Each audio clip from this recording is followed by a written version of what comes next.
It's time to reclaim your goddess path of the divine feminine. Brought to you by Quantum Wave Wristband Technologies from kehler Holistic. The female wristband hormone balancer infuses Mother Gaia's rhythmic frequency to your body's natural harmony. The Quantum Wave Female Hormone Balancer Wristband discreetly and gracefully keeps your hormones in check, reducing disruptive and problematic monthly symptoms that can interfere in your divine path. Using carefully selected radionic frequencies, the Female Hormone Balancer Wristband's healing vibrations are delicately aligning the body's hormones to nature's balance. Simply put on the wristband, and you are set to transform monthly challenges to blissful contentment. Go to kehler Holistic to find these integrated frequencies in all our selection of quantum wave wristbands. It's time to restore your body's feminine life divinity and take back your nurturing essence. Find healing and real caring at kehler Holistic. Visit kehler.net.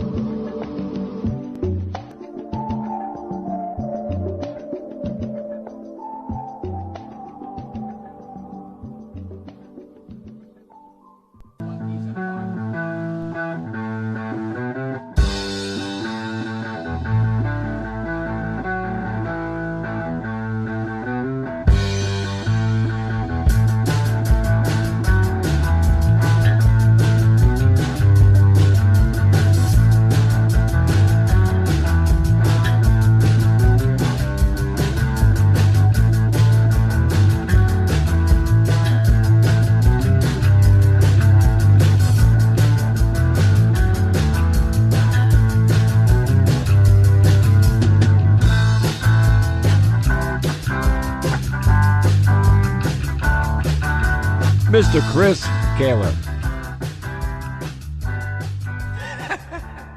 The shifting of consciousness is happening, and it's happening right before our eyes.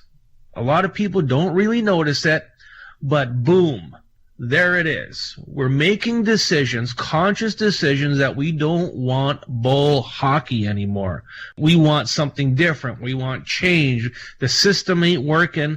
America, good for you for rising up in consciousness, and good for you for making a change. I'm not saying Donald Trump is the right man for the job, but the point is a change has been made consciously. And that's my rant for today. I was just going to say that was very, very good. So right, it's ridiculous. Yeah, if you think about it, it is all about a change in consciousness. Good for you, America. I'm really proud of the people of America for what they've done. There's a lot of people who want to smack me in the back of the head right now, and that's okay. I've been smacked in the back of the head before. It doesn't bother me, okay? That's my opinion. That's where I needed to go with this. It's all about a change in consciousness. You know, you're going to have neighbors. Did you see all the famous people and actors and everything else that said that if Trump was voted in, they were going to move to Canada? Yes. I got a house for sale right next to me. Good luck. If Brad Pitt wants to come and there you go. bunk in, yeah, sure, why not? We'll have a beer together. What the heck? Hey. We've got an interesting show tonight. Our guest is Sibylle Preuschat. She's a client of mine, and she's written a book. Now, the topic of this book, I was a little hesitant about bringing this subject onto my show because, number one, I'm a guy, and number two, the topic is about the menstrual cycle. In my practice, I do work a lot with women who go through a very troublesome menstrual cycle.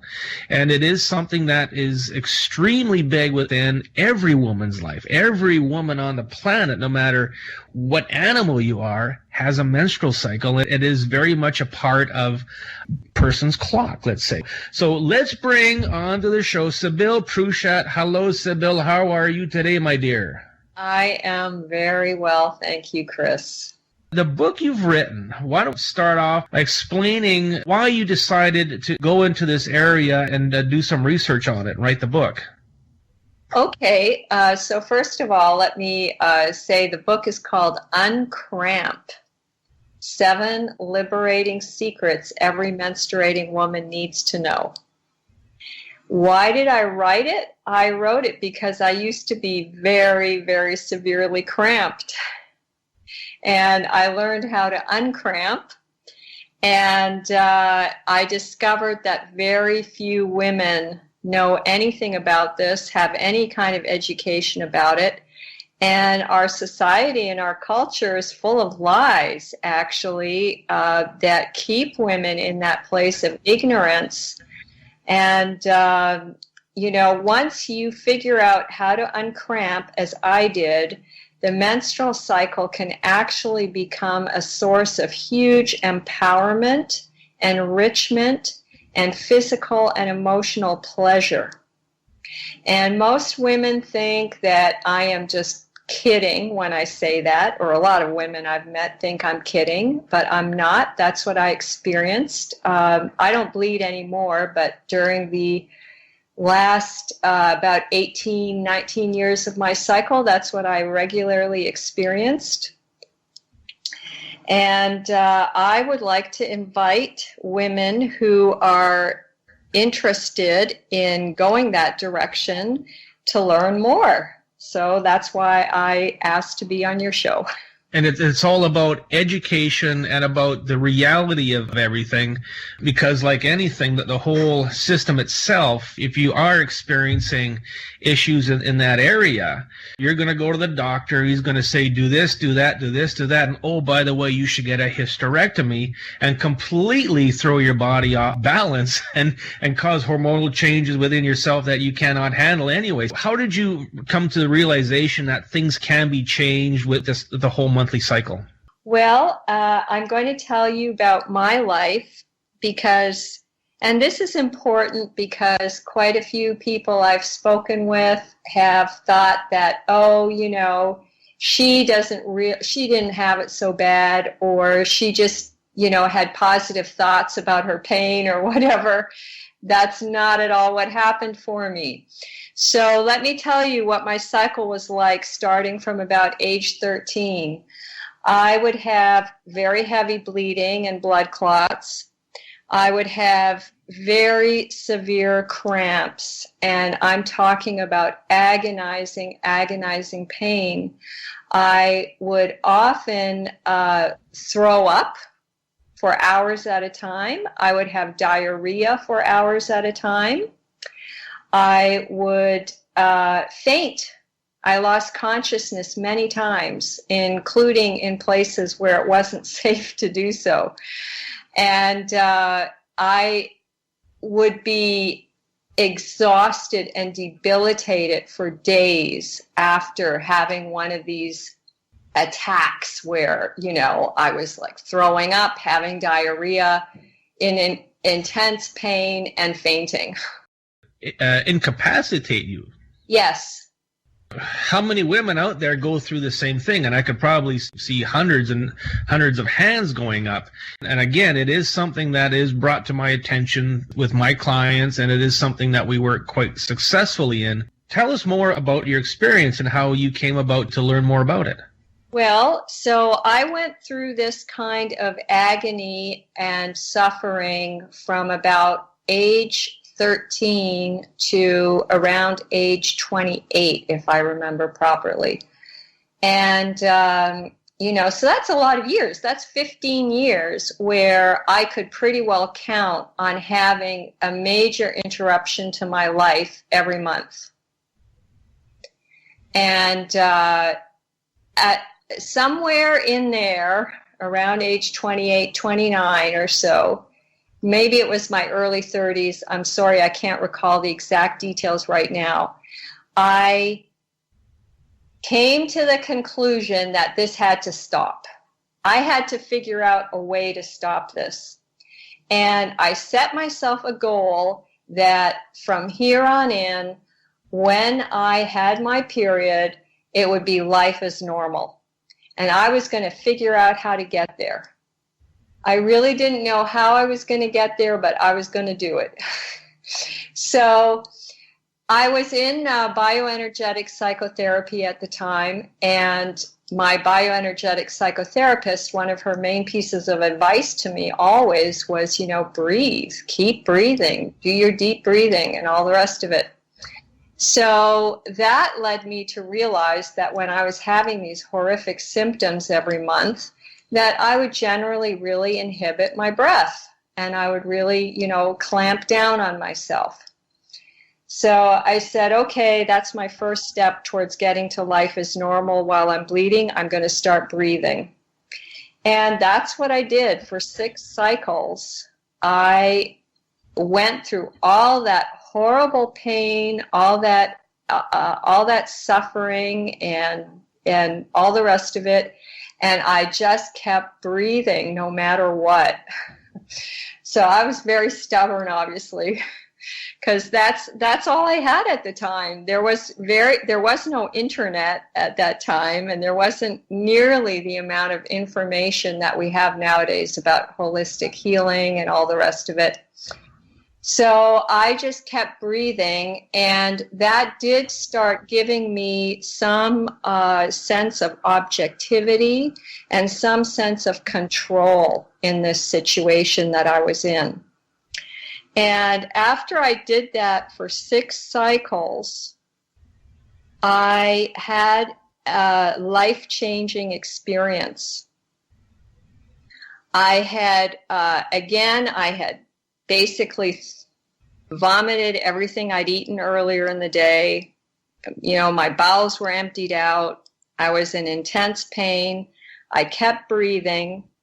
And then suddenly it was like there was some kind of switch went off in my body. And, I was lying down, and suddenly I could feel all these incredible currents of energy moving through my body. And in fact, I'm tingling as I tell you this right second, and there was just like, it was like there was music playing through my whole body. My heart was glowing. It was like a very intense, incandescent kind of glow. There was white, pink, gold, and there was this sense of love. I just felt incredibly loved and loving, and I was in a state of utter bliss. I mean, it was like, the kinds of experiences that you would read about a yogi having, or, a very enlightened person. Except at that point in my life, I didn't know anything about such experiences or that it was possible to have them. And I was just completely amazed and confused. And the reason that I was confused was because my goal had been to get to menstruation as, just normal. I'm just going to be normal while I'm menstruating. My life is not going to be interrupted anymore. And suddenly, I was in a state of being highly interrupted, you could say, but by an experience that I really wanted more of. and I thought to myself, now, how is it that bleeding could bring this to me? Because I have never heard anything about bleeding except that at very best it's an inconvenience. Where did this come from? Is it possible to start experiencing this every month or something like it? And why has nobody ever told me about this? And in fact, all I've been told is that it's, a hard thing. Women, and you have women's troubles, and there's nothing. It's a curse. Yeah, exactly. It's a curse. I've been told that many times. So, and actually, there's I don't know much about this, but I was once written by a woman who had studied the Vedas, and she said that in the Vedas, it was actually said that it was a curse from certain entities. Anyway. So there I was having this amazing experience, and it literally, Chris, it took me months to process it. I was so taken aback and so surprised and so completely mystified by how such a thing could happen. And eventually, I put some pieces together for myself. I said to it took me a while to figure this out, but I said, when we're having orgasms, we think that that's pleasurable. And, it's something that women pursue, is having an orgasm. I got my hand in the air on that one. Okay. Yeah. Oh, yeah. Right? Oh, yeah. Orgasms are good. Orgasms are fun. And orgasms are related to altered states of consciousness, right? Exactly, yes. Yeah. So what I realized was you could look at your bleeding as one big long orgasm. Okay. Because it's all the same motions and pulsations and activity that happens in your organs when you're bleeding as when you're having an orgasm, except it goes on for days. And there's huge, huge potential there that for whatever reason, we could get into like what the control agenda might be. But, when I was growing up, nobody ever said to me, when you hit puberty, you're going to start having extended orgasms called a period. Nobody ever said that to me. And in fact, the entire social pressure around menstruation is to hide it. Yes, yes. It's absolutely to keep it hidden, to keep it secret, which is why the women who are doing these free bleeding things are being so radical. They're going 180 degrees against, the social pressure that's out there. And if you open, any women's magazine, now I haven't looked at one in a while, but back when I did, you'd see some gal wearing skin-tight white pants, riding a horse, and the ad assured you that if you used the menstrual product being advertised, that those white pants would never get one little red dot on them. And you will dance a hokey pokey and everything will be perfectly fine, right? Yes. And nobody will ever know that it's that time of month. And, you'll just keep it totally under wraps. And when you think about it, what an incredible waste to just hide and suppress what's going on. Because if you have to hide and suppress it from society, you end up hiding and suppressing it from yourself. You're putting a negative spin on something that should be or could be a positive part of your life. Yes, exactly.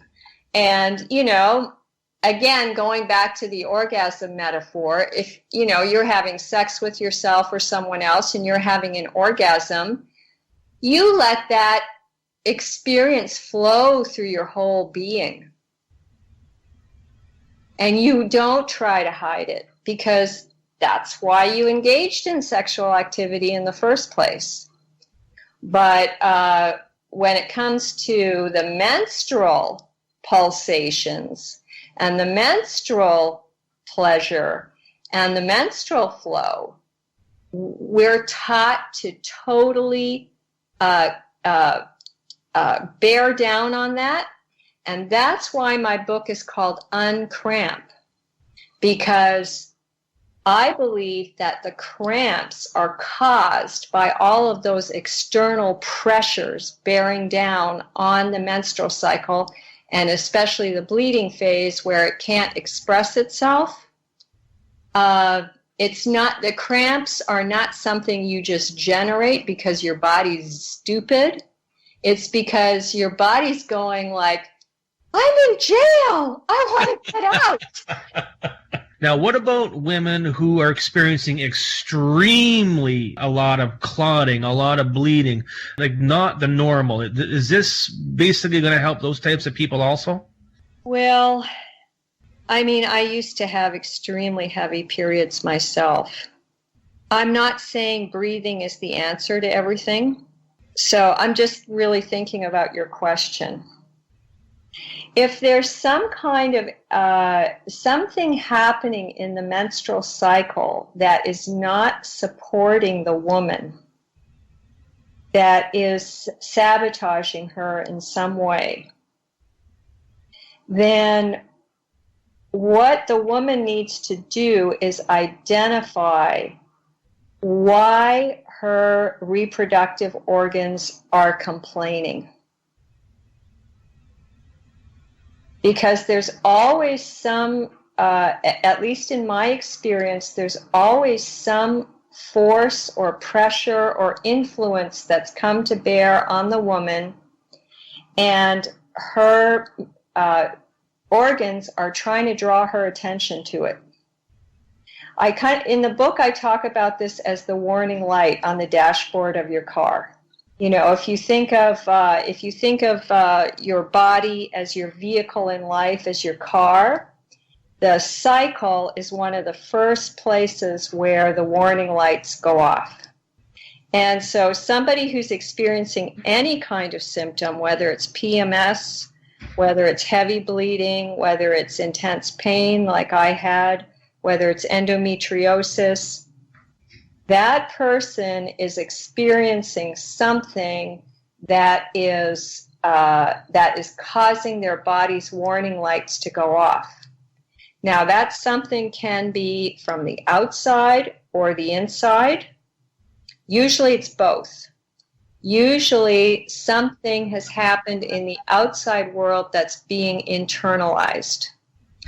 And, just for, an example off the top of my head, say the woman, here's a very powerful example, actually, that's true, that I was told by a workshop participant. This young woman was visiting her grandparents, had her very first cycle while she was there, and asked for help. What happened to her was that her grandfather then raped her because he said she's a woman now. And ever since then, she's been having intense pain during her cycle. And so her job in this case is to heal that incident and to come to terms with it. Because every cycle that she has, her organs are reminding her, you have not fully dealt with this yet. And I'm not trying to minimize what happened to her at all. The unfortunate part of our lives on this plane is that, we deal with violent people and violent incidents and violent pressures all the time. And we've got to come to terms with them as women and stand up for ourselves and for our own capabilities and our own pleasure. So the whole menstrual cycle is a hormonal event. That's right. And hormones are exquisitely sensitive, right? We only need micro amounts of them. And they exist in this very exquisite, precise kind of equilibrium with one another. And so even a small disturbance can throw them out. And so that's why in the book I go into a few basics around eating for better hormone balance. A big one for a lot of women is actually lack of darkness at night. Okay. That's important, just to have a dark bedroom. And one of the biggest stressors that I have found for most of the women I've worked with are their relationships. So if they're not negotiating their relationships from a sense of empowerment and being able to set their own boundaries while still staying bonded to other people, a lot of women tend to do the martyr thing or, the over-obligation thing, over-servicing others, putting their own agendas aside, that kind of thing in order to please other people in their lives, or do what they think is service to other people in their lives. That's a really big one for a lot of women. And so they can be, that they might think like, this is my guy, but for 5 days while they're premenstrual, all they want to do is chop that man's head off. Been there, done that. And that they haven't negotiated the relationship properly. It's not the guy. It's the lack of negotiation. Do you find that if you eat certain types of foods before your cycle comes around that things are a little better? For me, that was the case. In my 20s, I got sucked into macrobiotics. And for my body, that was just a disaster. And it definitely exacerbated my symptoms. I changed my diet in my 40s to basically meat and vegetables, and that was very supportive. And now I also eat high fat. And interesting you should mention copper, because I do supplement with that. I figured out that I'm copper deficient. But some people might find that they have too much copper. Copper seems to be able to go either way pretty easily. Yes, copper toxicity is a big problem too. Yeah. In my case, I actually do well with taking some copper. But what you were just saying about the conditions in the uterus, and maybe the body is trying to rid itself of excess iron, that's just, I guess that's a sort of what I would think of as a more technical approach that I've never looked into. I don't know much about that. We're designed that if there's a toxin or abundance of something, pathogen, whatever that may be, your body's designed to eliminate it through the digestive system, through the urinary system. And women have an extra system to eliminate detoxification, if you will. Well, that makes total sense to me, Chris, and it fits with my overall thesis, which is that menstrual symptoms are generally an effort by the body to get us back on track in life.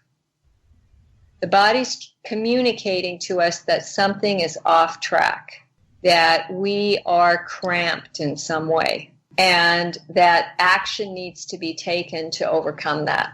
Thought I'd be doing this show, and I might buckle a little bit because of the topic, but it is very interesting because, again, it's a very, very big part of a woman's life. It is one of the major parts of a woman's life. Yes, it is. And, how you choose to relate to it makes a big difference to the quality of your life. So an attitude of acceptance, discovery, exploration, and a feeling of, wow, there could be stuff here for me that I didn't know about, will make a really big difference to how a woman experiences it.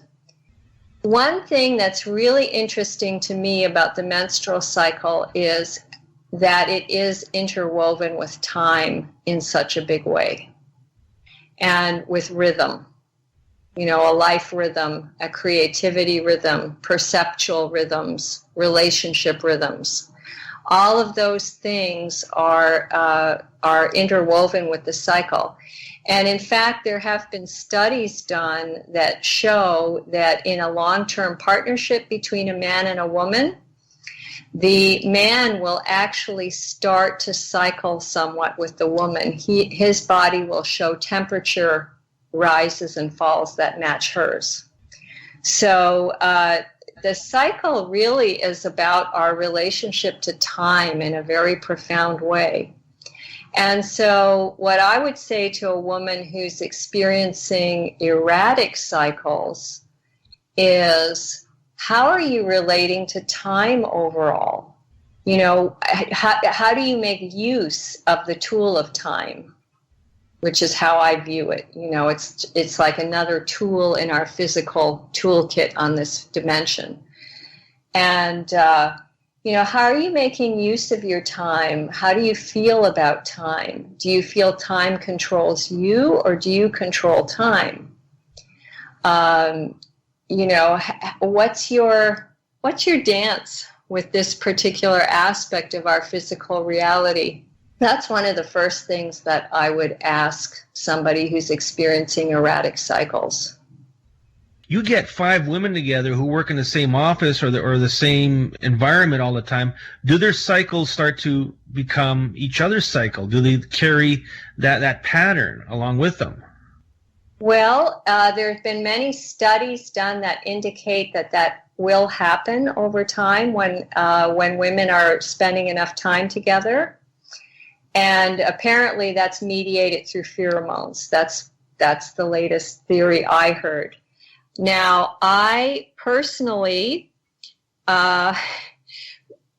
because I needed time to explore my cycle, after I had that grand event, I went on and figured out how to accomplish really pleasurable experiences of menstruation every month.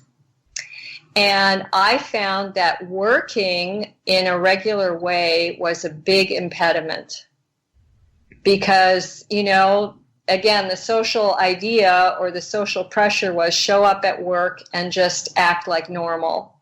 And if I tried to do that, it would start putting me on the road to being sick again. So I cannot speak to cycling with groups of women from personal experience because I became a freelancer and work-at-home person as a result of wanting to take the regular work-life pressures off of my menstrual cycle. You made the conscious intent for this to become a much more pleasurable experience, correct?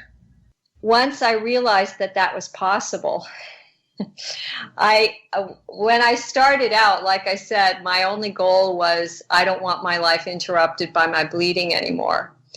And once I had that watershed experience, I realized, oh yes, I want my life to be interrupted by my bleeding, but in a really supportive and pleasurable and growthful way. Of course, in my work, it's all intent, making that intent to change energy. So what you really discovered is that you can empower yourself over something that would be considered a negative thing and change it into something beautiful. Just, to me, speaks volumes about our bodies. Yes, I would say that this whole experience reshaped the entire way I viewed reality and put in the seeds for plants that are just starting to sprout today in some cases. So, for instance, I had been taught that menstruation was one thing, and I discovered through my own experience that it was another thing, or could be another thing, that I had actually not been told the truth about it by the authority figures in the society. And so that was the beginning stirring of a massive shedding of socially sanctioned authority that continues in my life to this day. It was also the beginning of understanding that I could work with my body in alchemical ways and that I could work with my body in transformative ways.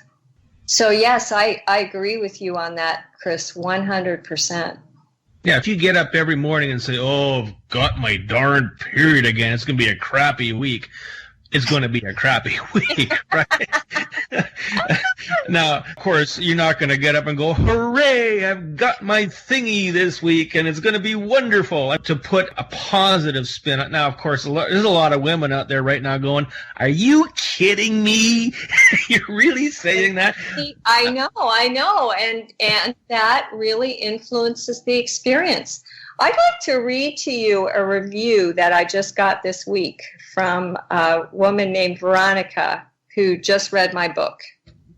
Please do. And I think what she has to say here goes right to the heart of what we're talking about.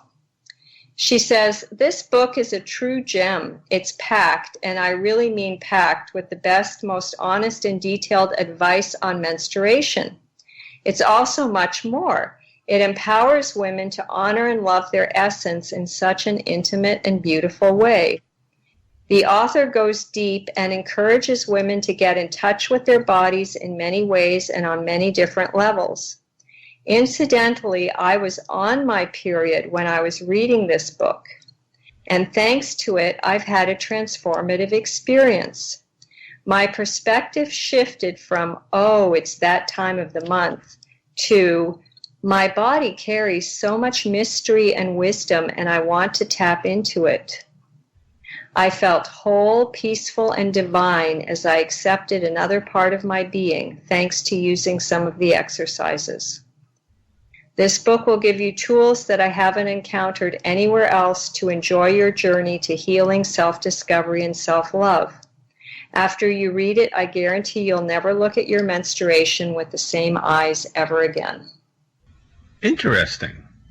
One thing I would like to talk about with respect to that, which is kind of an interesting aspect of this whole thing, is I believe that one of the reasons women have those attitudes that we've been discussing just now is because they see themselves as being somewhat at the mercy of their bodies. And they somehow think that maybe the grass is greener on the male side, where men don't have to, navigate these types of intense physical processes. We just turn our backs and turn on sports, right? Yeah, something like that. And we ain't getting them tonight, so might as well watch some sports, right? But, you can kind of see that a woman might feel like, well, who ever gave me the choice about this?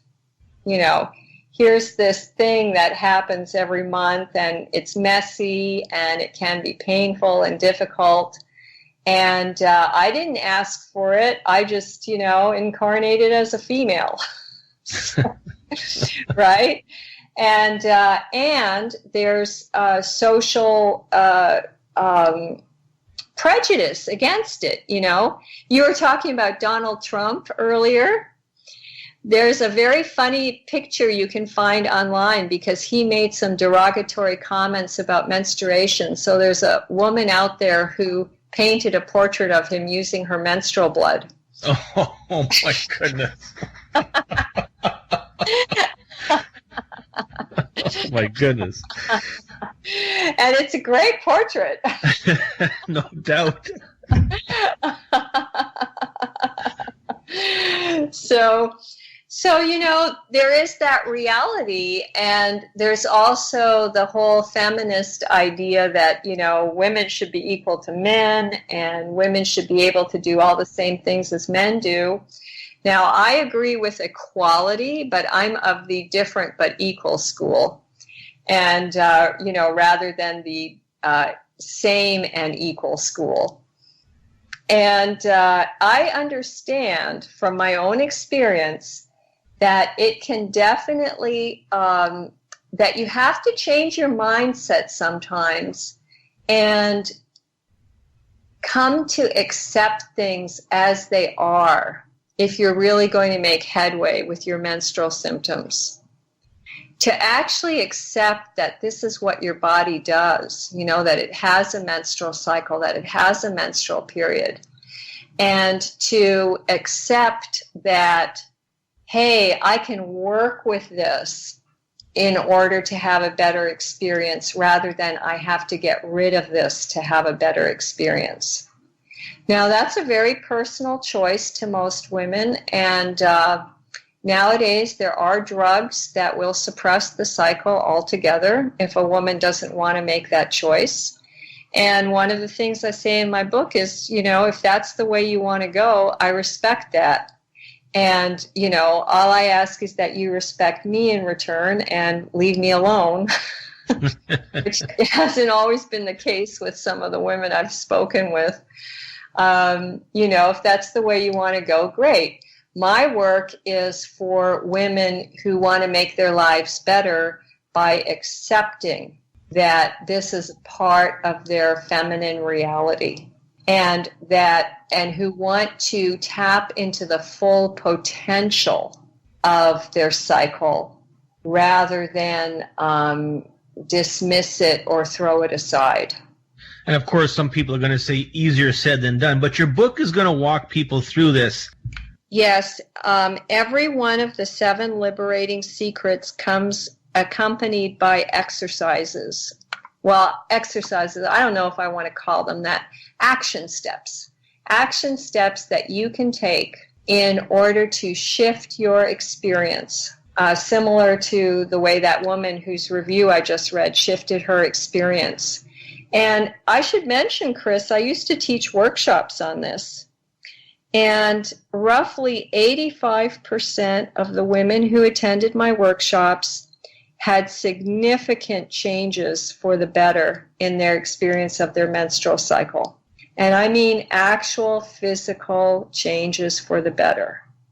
You know, not that they were walking around telling themselves it was better.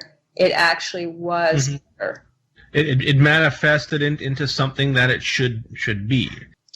And again, it requires you, though, to look at what in your life, whether it's external or internal, is not working for you, and taking a proactive attitude towards shifting and changing that. And often, that this sort of mainstream or conventional life that's presented to us is the problem. Mm-hmm.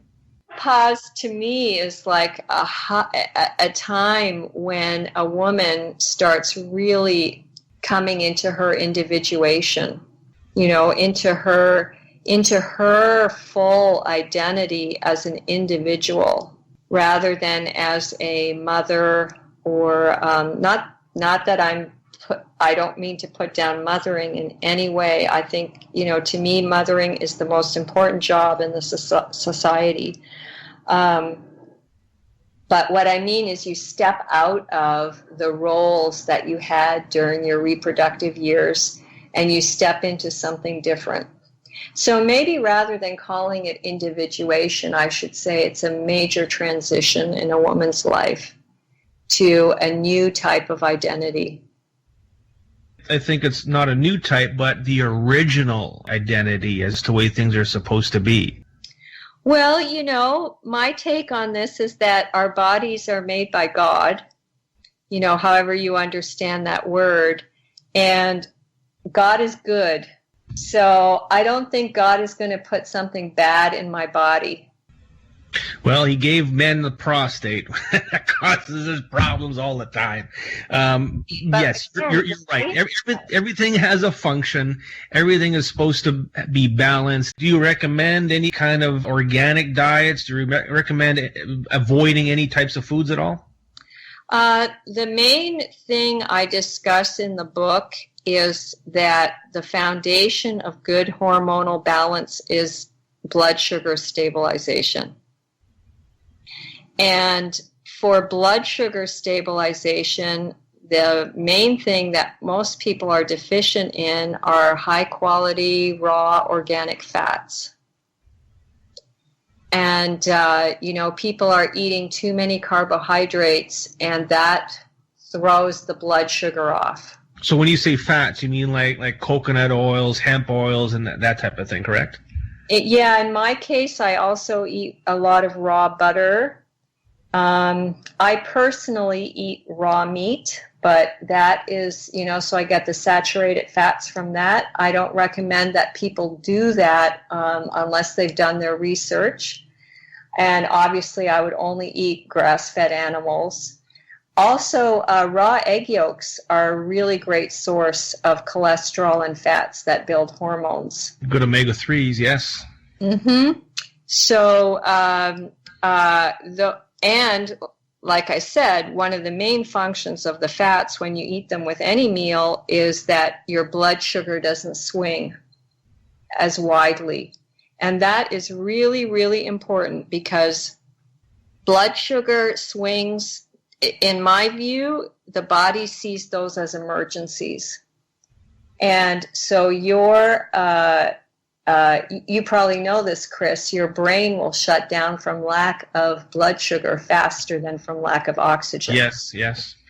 So keeping that blood sugar steady and stable all day long and all night long immediately lowers your stress levels tremendously and makes a big difference to your overall hormonal balance. So that's the main thing I discuss. It's a short book. I try to keep it as short as possible while packing in as much information as possible. And there's all kinds of great, amazing information out there about foods, but there's still a big misconception with many people that fats are unhealthy. And so long as you're eating high-quality raw fats, not cooked fats, your body absolutely needs those for hormone balance. Absolutely. Now, okay, so everybody wants to know, Sibylle, where can they get your book? Okay, thank you for asking. The book is available if you do a search on Smashwords Uncramp. So Smashwords is spelled just as it sounds, SMASHWORDS, Uncramp. You can also search on Barnes & Noble Uncramp. You can go to my blog, which is uncramp.wordpress.com. uncramp.wordpress.com. And it's an ebook. It's selling for $8.99. I just want to put it out there that if any woman feels she cannot afford that price, to just reach out to me via my blog and let me know, and no questions asked. I will sell it at the price that works for that person. What, you are a humanitarian, my dear, and I mean that fully. Thank you so much for making this a very easy interview for me. Again, I was kind of hesitant about it, but I thought this is something that is very important. And Sibylle, you brought some very good information to the forefront. Thank you so much for being on. We're going to see you back again on A Quantum View in 2 weeks. This is Chris Kehler. We are out.